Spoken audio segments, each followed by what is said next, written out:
Hello, everyone, and welcome to our channel Straight Talk, where we dive deep into the minds of some interesting personalities who have achieved significant success in their line of work, as well as made remarkable contributions to the society. Our guest today is Mr. Rahul Welde. Rahul started his career at Unilever as a management trainee and grew up the ranks to become the senior vice president, spearheading digital transformation globally. Rahul is also highly respected for his analytical skills and strategic planning and execution, because of which he now serves on the board of many multinational companies. Rahul is also passionate to teach people and help them, because of which he also is actively mentoring a lot of students as well as leaders from the industry who have benefited from his business acumen. I'm also excited to have him here because Rahul happens to be my school buddy and we are close friends since school days. Welcome, Rahul, to Straight Talk.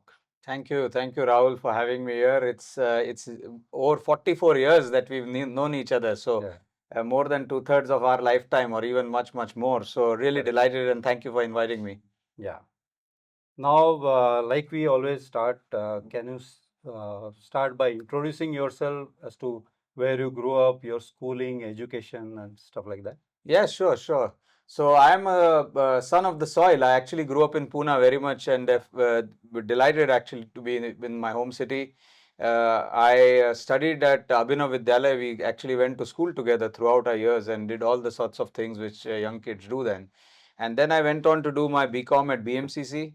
Subsequently, did my MBA at Symbiosis, and then I was lucky to join Unilever. Once I joined the company and started working, I moved out of Pune. But otherwise, very much the first formative years, well, most of what I remember are all related to Pune, and my growing up years are, yeah. Yeah. And in those days, I think after BCom, the typical path was to go for CA, ICWA, and things like that, right? So, what made you choose MBA? Because that was pretty new in those days, I suppose. See, firstly, I don't think I was bright enough to be CA or ICW. Apparently, those exams are very hard, so I didn't even try.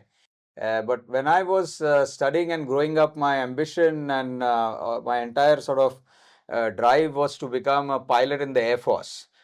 So I studied with that focus in mind. I did NCC during our college days when all of you guys used to be having a good time on Sundays. Early morning, I would be hitting the parade ground.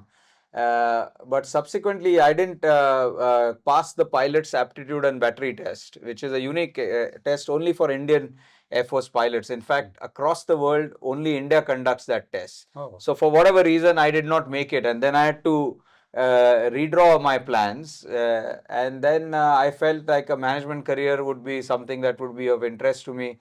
I was hoping that I would do well there, and therefore I went in for MBA, and I was lucky enough to be selected by Symbiosis, and then life took a turn from there.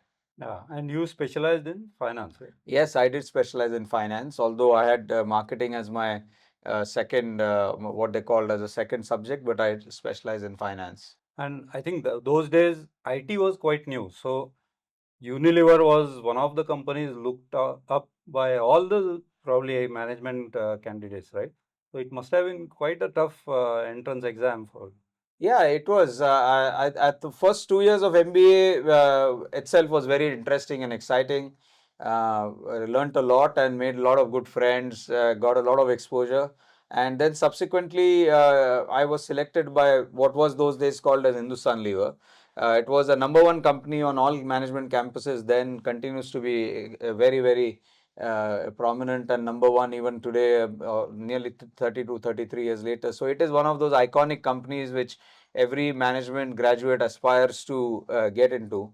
And I was fortunate that I got a chance as a consequence of the placement season to interview with them. There were a couple of rounds, and then eventually I got selected, and yeah, from there onwards, my corporate career started. Yeah. So those days when you went for interview as a candidate and then to a position where you were interviewing, so has anything changed in terms of how people interview students now and assess them? Yeah, I think my sense is that it is harder and more competitive now than it was during our time. Having said that, even those days it was very competitive. But the biggest change is now the application of various technologies to shortlist candidates. So, as a consequence of which, recruiters are able to cast their net much wider. And if I look between then and now, some of the principles of what companies look for remain the same: the cultural fit, the values, the skill base, and all that sort of stuff. There is certainly a bigger focus on diversity. So, you want to have a pool of candidates which is much more well-rounded and diverse than earlier, where you would have academic excellence and that would matter the most, rest less so. Unilever, of course, has always had this idea about having candidates who are well-rounded. But equally for the other companies I advise, I think everybody is now looking for beyond academic excellence, looking for diversity, and progressively applying technology. So, as an example, shortlisting of CVs is now largely automated. In fact, most companies in their initial screening do video interviews, which are all AI shortlisted. So that's, I think, a big change. But some fundamentals still remain good, which is about the cultural fit, the skill base, and the values of how they sort of match with the organization's values. And I think 31 years at Unilever, right? So can you tell us a little bit about that journey? Because I think it was you were a finance guy, and from there to media, digital strategy, it must be very interesting. Yeah, it's been interesting, and I started as a management trainee. I think you mentioned that earlier, and that really means that you walk the streets, you understand the business. I went through several functions. That was way back in '91, and that was those days. Unilever used to have a long training program or a management trainee program of 18 months. So 18 months was all through everything else, all the functions, various categories, etc. A lot of learning, and you basically learn the ropes of the business and how it all works. And then I was fortunate enough to be posted in Pune, actually, at Fursungi, where I was the commercial manager of a new factory that the company had set up. And that literally from ground up to operationalizing a factory, it was an tea exports unit. So that was a great experience. That was my first experience at management, in a manner of speaking, where straight away I was hardly, I think, about 20 to 23 years old, and straight away you're thrown into a very responsible managerial position. You are overseeing a whole lot of people who are those days, and certainly very talented, but also older than you. So you grow up very fast when you're actually at the deep end of the pool straight away, and you learn both through experience. I've had the benefit of many mentors along the way. So the company, and equally, I think the industry at large, and which is one of the reasons why I like to give back. So I benefited from a number of mentors who coached me, guided me as I went along. So my first job was really at the factory. Then I went on to our ice creams business, and those days we had just acquired quality business, and walls quality walls came together, and I was then the regional commercial manager for the western region. Then I became the sales manager, and one thing after another. So yeah, and you're right, like I started in finance, but then once I got I think it was 6-7 years down the line that I began to get a greater interest in business management. And then we launched the Atta business. So I used to lead the Popular Foods Annapurna Atta business for a few years. And then in 2004, I moved into media. And then it took a completely different turn. So everything that I had done earlier, I've had this sort of philosophy that I've had an open mind to start with and continue to have an open mind. I love different experiences. So as a result of which, whatever was thrown at me, I would take up the challenge as an opportunity and then go with the tide. But it served me well. So I've been fortunate enough that, I mean, there have been ups and downs, and as in business and careers, there is never a straight line. But on the whole, I would say I've enjoyed the ride thoroughly, and the diverse experiences I've had. I'm sure, because I think I was reading one book which categorically said that Unilever is a CEO factory, right? Yes. That is how you learn, right? And Yeah. different experiences. Yeah. But media must have been totally different for you, right? I mean, when you entered this field. So, and that is something of my interest. So I would like to know how you coped up with it. And Yeah, I think I would not say totally different because it is sort of a subset or very closely linked to marketing. So it was not wildly different, but certainly as a professional skill, it was a new area for me. And my thesis then, which I continues to play out even now, was that it is a ideal discipline which combines the creativity and whatever creative juices you have in yourself, you get to test them, and it also has a commercial linkage because you want to do it for the benefit of the brands, for the benefit of the business to grow competitively and so on. So I thought that this combination of commercial and creativity and my ability to deploy my skills in that space would be exciting. That was a thesis. It did play out like that. As we know, creativity has different meanings now from what they used to be way back 20 years ago with the advent of digital, social media, and in the last, arguably even in the 5 years, leave alone 10, 20 years, there's been so much of change. So that's the other thing which is very exciting about the media industry, that it's extremely dynamic and very, very intense. There are no rights or wrong, and you never know what fires and what works, and you know how it takes off. But from a brand or a business standpoint, you've got to make sure that you're keeping pace with all these changes while also being true to the ethos of whether it's a brand or a business. And that makes a very interesting strategic challenge and how you think about it. Plethora of platforms now. There's television, there's OTT, there's digital, there's social media. So you are really going fishing into the ocean when you go looking for consumers or people to engage. Makes it very exciting and challenging, and that's the fun part of the media business. And so, how has advertising changed over a period? I mean, since you took over, I think that was dominated by television or print media those days to Yeah, now digital. yeah. I think television is still important, particularly in the context of India. Television is still important, but nowhere as important as it used to be. I mean, you might remember from our childhood days, there was the Ramayana and the Mahabharat, and then subsequently the K series on Star TV, and the sort of tentpole properties which used to attract viewers, Kaun Banega Crorepati, and the list goes on.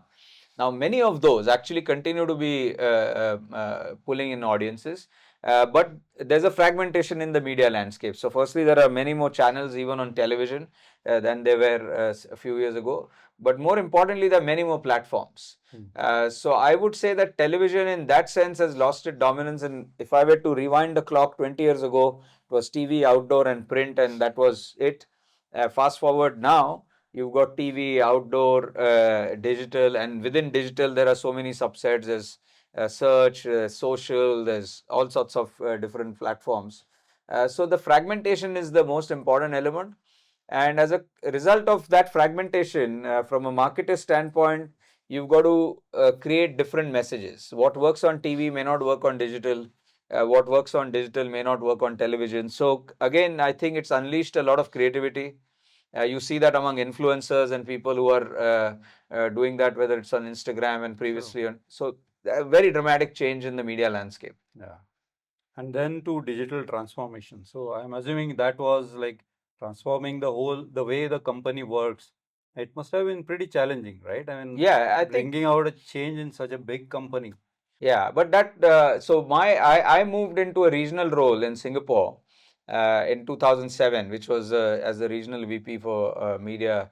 And if you remember 2008 Beijing Olympics and Beijing, so that is when the I got the first taste of what was possibly the start of a digital revolution. Very early days, so it had just about started. Then fast forward a couple of years later, we saw that 2010 Facebook was very small. It had just started, but the journey had actually already started for them. And I could see from that vantage point that there's a lot of change which is happening and is likely to happen.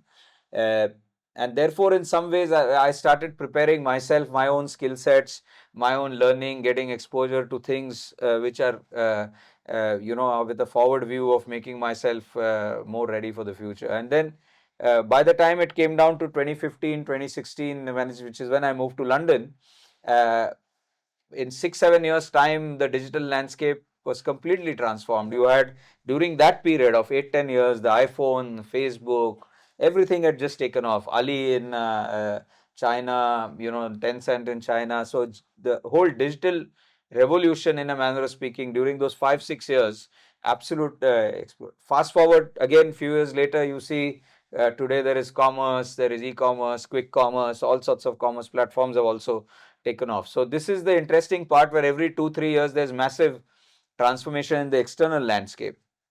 And therefore, for companies, you have to prepare yourself to be able to keep pace with that change.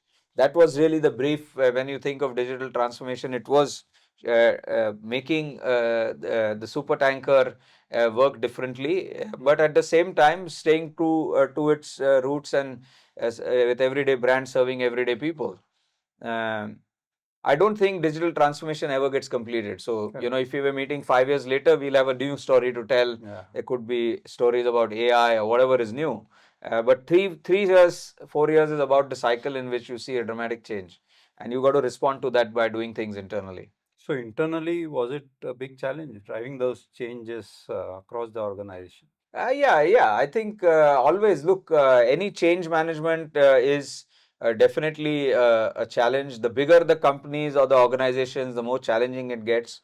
But there are some fundamental principles which get to work, which is firstly to have a clear game plan and a vision or an agenda. Secondly, to communicate that effectively to the organization, and then to execute it. And doing this in this loop, there will always be naysayers, challengers, people who are with you, people who are watching from the sidelines. You got to take everybody along with you to drive that impact. So I think the change management is an established practice now and a science. And if you actually go about doing that, I call it's you have to combine the organics and mechanics when it comes to transformation or change management. You got to do the what, but the how and the relationships and the stakeholder management is just as important. So it's not just that you have a great plan and let's go do it. Nobody does it. And equally, if you don't have that great plan, then people really don't know what to do. So you got to have both those things working in tandem. Now that everyone is talking about AI and ML, so how do you see that changing the way industry works? Yeah, I mean, certainly AI has been around for a long time, firstly. Yeah, however, it's getting talked about, and it has really taken a vertical takeoff since perhaps the last year, at best 18 months, 2 years. And it's changing, particularly in the media and marketing industry, but overall, things very dramatically. And that is because you can do things way more efficiently. A large number of tasks can be automated and actually can be driven to a great deal of accuracy, perfection, etc. So it's transformational in the sense of the process and how things are done. I think it's also transformational in the impact that it can make, because suddenly you have now access to a much wider variety of resources. So if you think of big data and all the data that is stored, apply this artificial intelligence, machine learning, by whatever name called, to that data set, you certainly get absolutely vastly superior output. And many of the things that we are used to now are pretty much easily doable by AI. Fast forward few years later, I think it's fair to say that a large number of things that we are used to today, whether it is in the area of document processing, marketing, asset creation, and so on, customer service, a lot of that would get automated, and that would be powered by AI. So since you mentioned 2008, I have to talk about this 2008 26/11 incident in your life, right? When there was a terrorist attack at Taj, you were staying right where the action happened on the sixth floor of Taj. And I would love for everyone to hear this experience, what you went through, and you came out unscathed by God's grace. But what happened there? Yeah. We can talk about it, because I did come out unscathed, and it was indeed, like you say, firstly, in the history perhaps of the world, it was an extraordinary and an unusual event, right? And there have been lots of different events and of that nature, but this idea that a few people can attack a hotel and attack many establishments actually in Mumbai, unheard of. And I was staying at the Taj that evening. I was here in India, visiting India from Singapore on work. I was staying there that night. and was there for a couple of days. And Taj in Mumbai, super comfortable place. I actually used to live very close to the Taj. Yeah. And coincidentally, as it happens, the place where the terrorists landed through the Machimar Nagar was literally across where I had lived before. So it was very comfortable area, and I mean, not in my anybody's wildest dreams for that matter.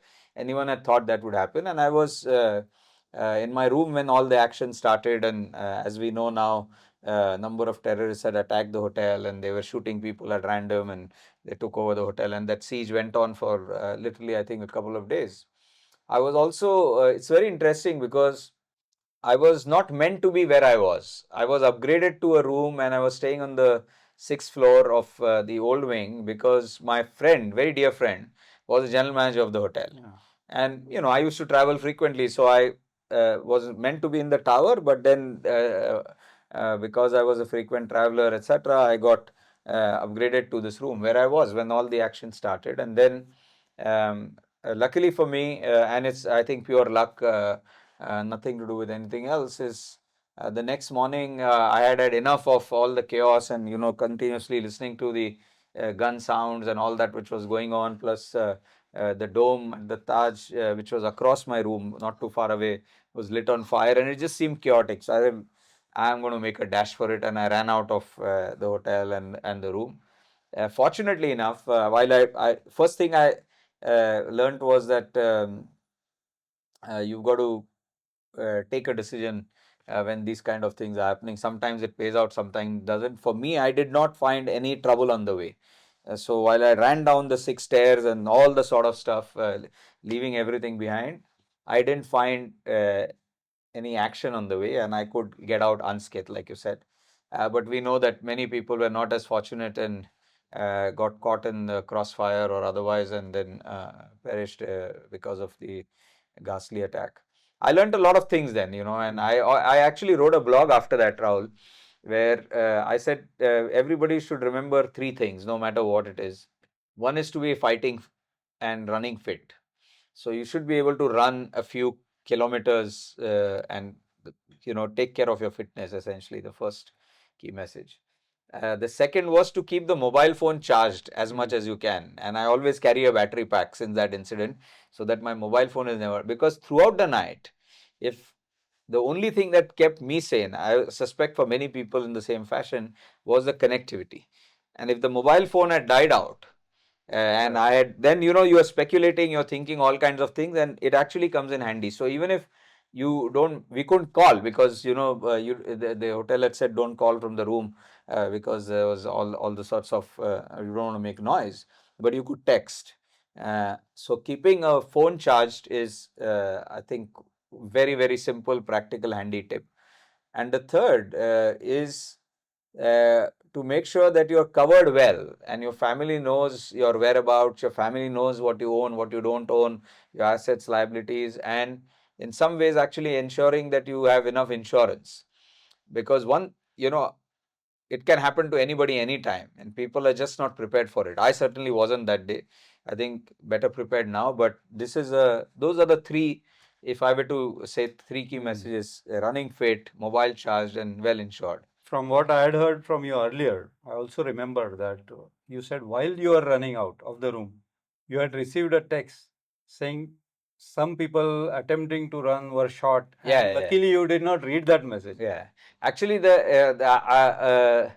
just as I was leaving the room, I had two sets of advice. One set was stay in the room, don't get out because chaos going on. The other was my own, voice telling me that make a go for it because who knows what's going to happen. This doesn't seem like ending because it was several hours that had transpired, and a friend of mine had called me, uh, and because I had already started my literally opened the door, I did not pick up the phone and I made a dash for it. Before that, I was communicating with this friend that I'm going to make a dash for it, and we were going through this, okay, should you not kind of stuff. And I came out, and then he was saying, I was trying to reach you, don't run out because this is happening. And there was a message, like you rightly said. So again, if I'd read the message, chances are I would, or taken the call, I would have pulled back and stayed back in the room, and who knows what would have happened, because a lot of the action was indeed on this, around what was going. Actually, nobody knew what was going on. So it was later everybody came to know action was here, these guys were there, etc. But at that point in time, it was absolutely the Wild West. So, as a storyteller, I would like to know what went through your mind at that point and throughout those whatever hours you were in the room.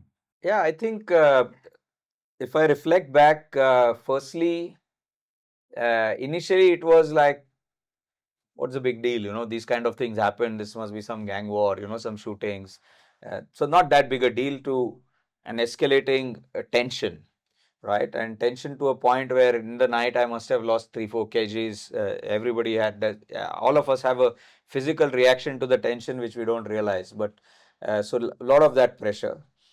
Secondly, a sense of, for lack of better word, I'm going to call it guilt or helplessness, that you're really not able to do anything on one hand and feeling helpless, but at the same time you're also feeling guilty because you're supposed to be actually a person with some degree of authority, power, intelligence, whatever it is, and how can you not really reach out and sort out others? A feeling of a value more deeply associated with relationships, including family. Uh, and a very tough dilemma, because you really don't know what is happening. My boss actually those days used to be in the US, just outside of New York, and it was Thanksgiving for her. It was a holiday. And if you see the sort of the clock, it was meant to be her holiday and a day. And I just sent a message to her and another colleague saying, I'm caught in the middle of this chaos. They were all watching it on TV, and if something happens to me, just look after.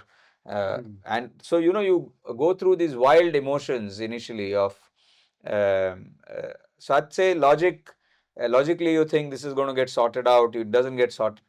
It was very unusual because it didn't get sorted. It didn't sort itself out for a few hours. Very, very unusual. I knew a lot of senior people in Bombay, and this guy will save me, that guy will save me, the cops and the media, whatever. I was reasonably a somebody there. That day, nothing. Like, you may be whoever, but it was stay in your room. If you get a bullet, you get a bullet. If you don't, you're lucky. That's it. Yeah. But I always feel, right? I mean, it is not only luck, right? The timing you chose or whatever, there might be circumstances. Do you think your experience or training as a management person helped in any way in making that decision as to when to run?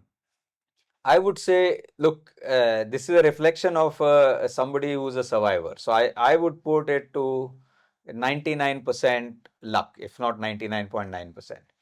Having said that, you cannot control. There is no influence that we have on this thing called luck or destiny or whatever. So we must work really hard at that 1%, whatever that 1% is.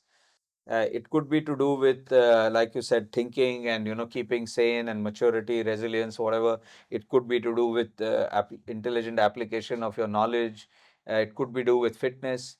So I really think that that sort of a black swan event is really down to luck, because there were people who were smarter than me, people I'm sure who were fitter than me, people who were whatever, but they had the unfortunate end of that thing, and I had. So I really think there is a difference between extreme events like these. It could same thing on natural calamities where it's really down to luck, but you got to be prepared. We cannot control that, so we prepare ourselves in best way. And I mean, even today, day after tomorrow, and a few years later, these sorts of things will keep happening, and we have to just be better prepared mentally as well as emotionally to deal with it. I mean, the reason I asked was because you mentioned you saw some fire, you saw some smoke, and then probably you thought that the smoke, maybe in subconscious mind, that this, anyways, I might suffocate. It's better to run, because it happened with few unfortunate people who stayed in the room and because of suffocation they died. Yeah, I actually, my trigger to run was exactly that. It was a fear of suffocation, but more importantly, it was I was on the inside of the hotel, the way it was laid out. And my deduction was that the firemen will save the people who are outside first.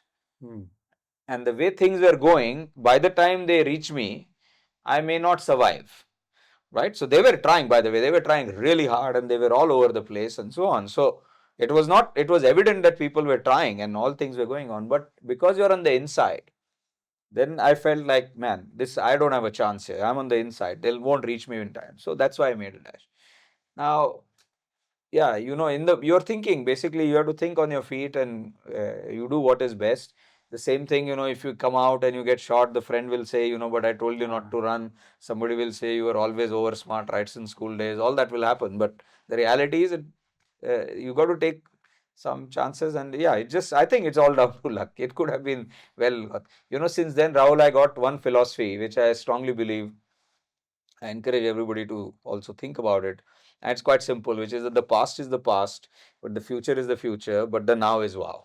So, the now, living in the now and really enjoying life and treating everything with a whole lot of respect and gratitude. Whatever you have, life is one part of it, but even everything else. So that completely transformed my thinking. Because I moved from, all of us have this hope, fear, ambition, aspiration, and then we've got memories and everything about the past and good, bad, ugly, etc. And that overtakes the thinking. But once I got this now is wow, and some people who have mentored, helped over the years have tried to embrace that philosophy. All are gurus. Lots of people talk about it, but I experienced it. So for me, it doesn't matter like what tomorrow holds or what yesterday was. Yeah. Right now, I'm with you, super happy. Who knows, what the future holds, and it really doesn't matter to me anymore. So, talking of mentors, are there any specific mentors who you think have helped you or idols for you in life? Yeah, I think, look, firstly, there have been many because I did so many jobs within the company, and then subsequently, once I left Unilever, also I've had the benefit of many mentors, and they've been from various disciplines, but mostly to do with management and leadership because that's where I spend most of my time. I wouldn't call out any single person, but certainly in my formative years, with corporate life, my immediate bosses played a bigger role than later when I began to interact with a much diverse set. Uh, and the two reflections that I have is very often we associate mentorship, learning, and coaching with somebody who's senior, who's wiser, and you learn from them. What I've learned over the recent years is that you actually learn as much from your peers and from your team members. Correct. So that original idea of mentorship is equal to some top down. To certainly, I now think mentorship is 360. So I look for learnings from students, from young people, peers, and that's how I think about mentorship now. I also think that it is better to have many more mentors, reflections, and coaches rather than one. So I idolize just about everybody who's working hard, successful, trying hard, failing hard, whatever it might be. But it's not about idolizing as much as about reflecting on what they're doing well, what they're not, and then trying to imbibe and learn from it. Excellent. I mean, looks like you have an open mind to learn. That is the key to success, right? Well, yeah, I think success itself is getting redefined. Uh, and arguably, the focus should be on learning, doing well, doing good, rather than, and then the success will follow. So, if for far too often we, including myself, focused on the success rather than the process, and many, whether it's sportsmen, whether it's business leaders, a lot of people will talk about this idea that you do the right thing, success will follow. And the more I grew in my career, the more I learned that how true that is. How do you balance your work and personal life? Any sports? What do Yeah, you? I took up to golf a few years ago.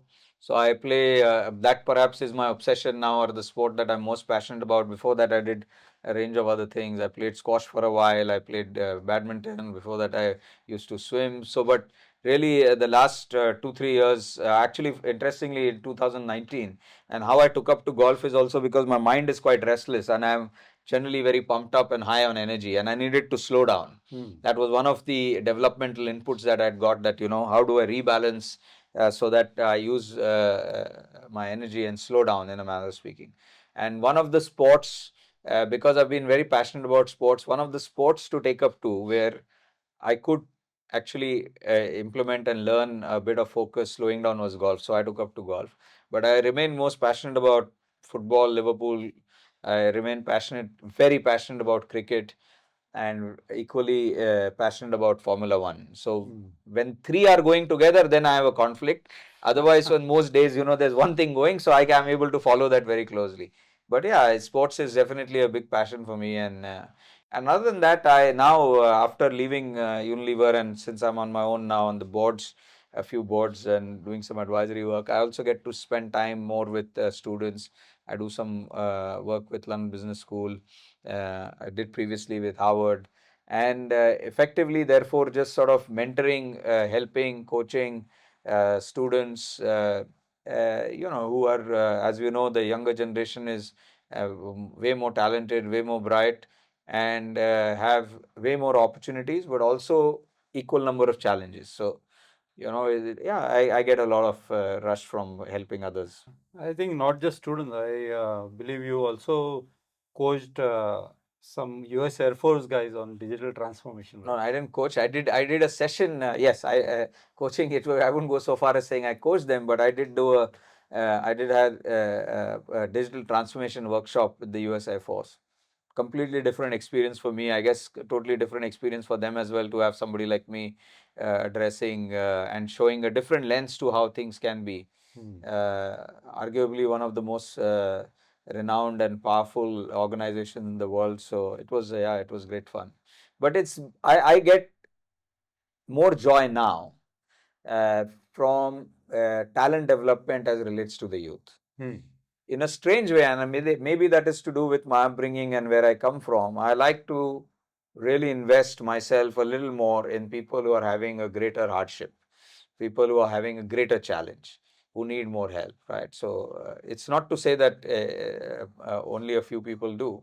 I chair a charity now in the UK called Migrant Leaders, where we are helping develop migrant first generation, second generation migrant kids. Oh. Mostly they come from a particular, rarely if ever they are white. There are a few white kids, but mostly they're from black ethnicity or South Asian, Indian, Pakistani ethnicity.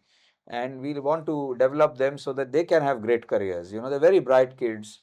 We have to provide them the opportunity and learning. And it's happening everywhere. I mean, the same would be true in India. If I were here, I would be looking at, who's underprivileged and how can we bring them up. Correct. So how is it working?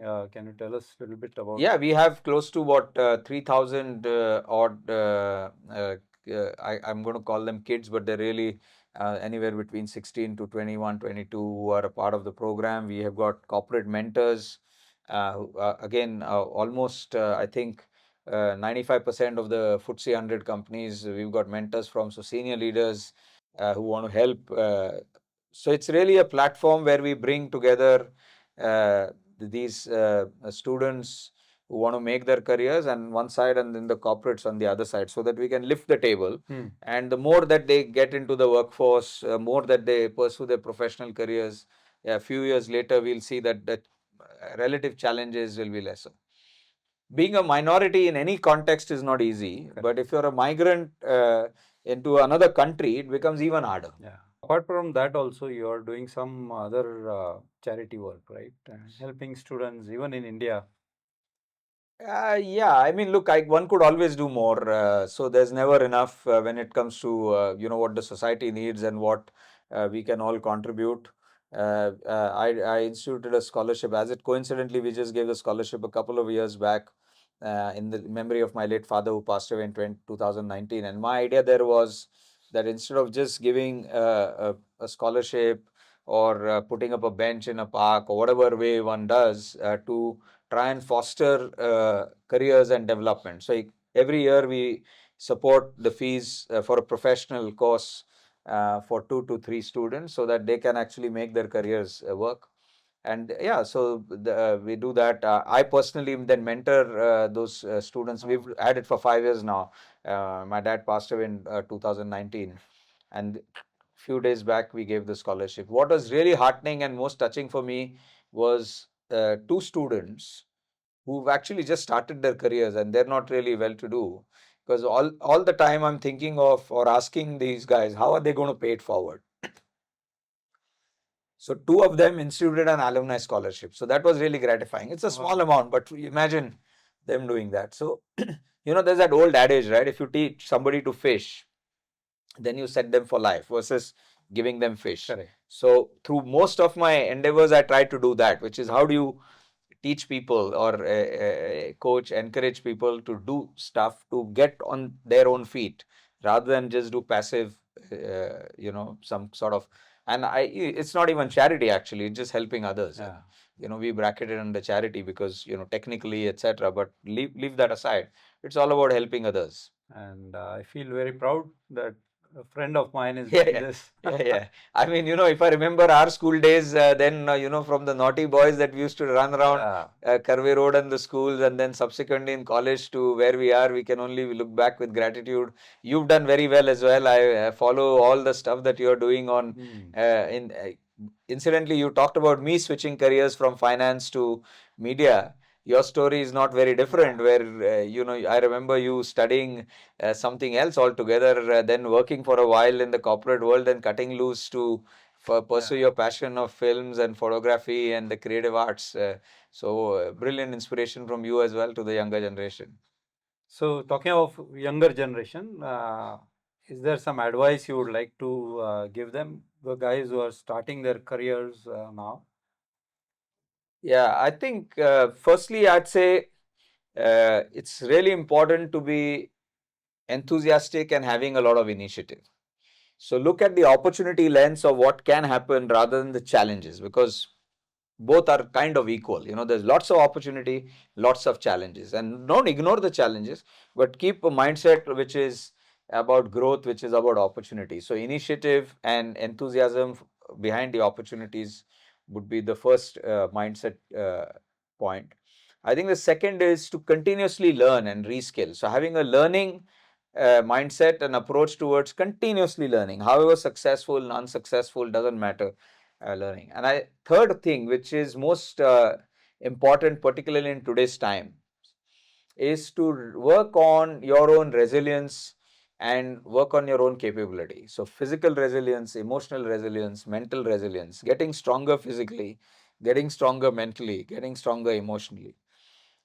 Youngsters have more pressure, like I said, more challenges, and therefore, the greater that they pay attention to some of these aspects, the better their physical, mental, and emotional health will be. Which, by the way, is certainly then powers their growth, powers their success, powers their development. Uh, I, I see a lot of youngsters actually are more challenged on some of these aspects, including physical health. They just don't exercise enough. Some of them do, but otherwise they're so into studies and they don't give enough time to their body to just get fitter and recover. So that's not good again. Yeah. Excellent advice, and thanks again, Rahul, for sharing your thoughts on our channel. Enjoyed the conversation and good luck to you and the team. All right. Thank Thank you. you. Thank you for watching Straight Talk. If you like the interview, please click on the like button, and also please subscribe to our channel as well as hit the bell icon so that you get regular updates to our upcoming interviews. Thank you.